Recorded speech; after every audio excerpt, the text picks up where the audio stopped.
compter pour cet ravitaillement. Quelques 3 ou 4 en général si il n'y a pas de grosses perturbations sur la piste, il n'y a pas d'accident. Oh alors que cela commence, voilà. Alors là, c'est Kevin Colgan qui est là sur le côté. Il ne reste pas grand-chose de sa voiture, mais regardez-le, il s'extrait lui-même de ce qui reste, enfin la moitié de la voiture. Quelque chose de spectaculaire. Ça survient au début du 4e tour. Et on vient à son secours. Et tout de suite, M. Colgan qui est sorti. Le public qui applaudit. Il s'éloigne de ce moteur qui chauffe. D'où l'efficacité de la caisse de sécurité. La caisse de sécurité, c'est-à-dire le cockpit, alors que les voitures, eh bien, elles qui sont encore en course, passent eh bien, au ralenti, puisque le drapeau jaune est de rigueur. Le Pescar est rentré en course également. Alors, c'est notre premier drapeau jaune. En américain, on l'appelle le caution flag. Alors, c'est le premier de la journée. Il y en aura sans doute quelques-uns, plusieurs autres. Alors, Kevin Colgan, de façon presque miraculeuse, est tout à fait indemne d'une collision qu'on n'a pas vue. J'espère qu'on aura une vue d'un autre angle, mais il ne reste pas grand-chose de son bolide. Hein. Bien, comme je le disais, on va revoir l'accident au ralenti. Regardez bien à la fin du virage, je pense que la voiture va venir toucher le mur extérieur. Voilà, c'est le cas. Et il vient complètement s'écraser dans la ligne droite de décélération à l'entrée des stands. On voit sa voiture qui est complètement désintégrée. Et heureusement pour le pilote, sa caisse de sécurité, c'est-à-dire son cockpit, reste intact.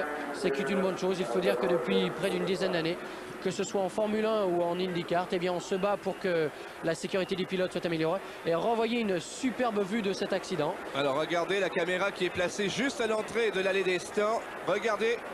Et là, il n'y a plus de caméra. Jean-François, c'est bien dit. Il n'y a plus de caméra, malheureusement pour nous. Mais on voit Kevin Colgan qui est à présent soigné par les médecins du circuit d'Indianapolis. Alors, des moments inquiétants. On sera de retour dans quelques instants pour la suite de notre couverture en direct. Cette sortie de virage numéro 4 qui cause des problèmes. Et nous allons revoir sans doute l'accident au ralenti, l'accident de Kevin Colgan, qui en était à sa 9e participation aux 500 000 Indianapolis.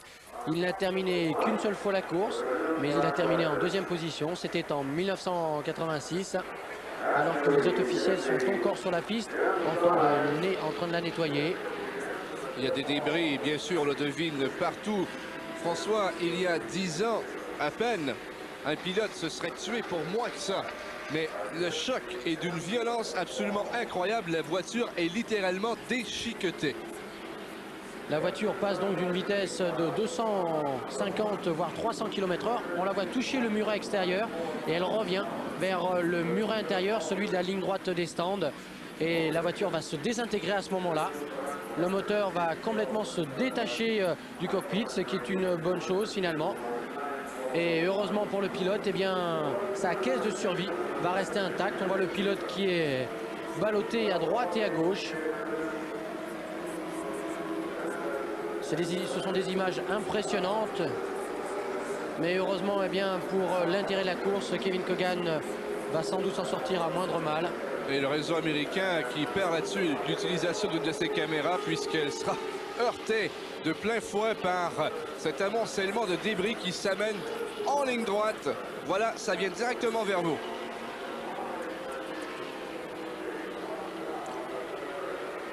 La réalisation américaine, il faut le dire, est exceptionnelle. Une trentaine de caméras en tout sur le circuit, que ce soit dans les tribunes, à l'intérieur, des caméras également sur les voitures. Alors à nouveau, on voit la voiture de Kevin Colgan qui a d'abord heurté le mur, revient juste à l'entrée de l'allée des stands. Et là, c'est des débris partout. Encore surprenant qu'il n'y ait même pas eu d'explosion. Parce qu'au départ d'une course comme celle-là, le réservoir est rempli à bloc. Le réservoir est rempli, mais là encore, ce sont les nouveaux réservoirs, disons, qui ont fait office, c'est-à-dire des réservoirs qui se déforment avec les chocs et donc qui n'explosent pas comme les réservoirs le faisaient il y a quelques années. Et pour Kevin Colgan, qui est un Californien de naissance et qui habite à Palos Verdes, eh bien, c'est une fin de course un petit peu tragique, en queue de poisson. On voit son moteur qui est en quelque sorte un souvenir pour les mécaniciens. Ce qui a été le plus étonnant, François, ça a été de voir Kevin Cogan s'extraire pratiquement lui-même tout seul de ce caisson, de son cockpit de protection.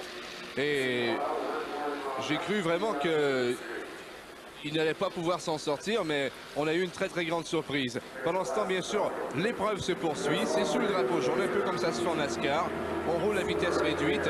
Et en tête, on a Fittipaldi, suivi de Rick Mears, Mario Andretti est troisième, et puis les deux Hansers. Alors, des images qui sont prises depuis la voiture de Mario Andretti. On a une perte de son momentanée. Ça devrait nous revenir aussitôt que nos techniciens se seront affairés à corriger ce petit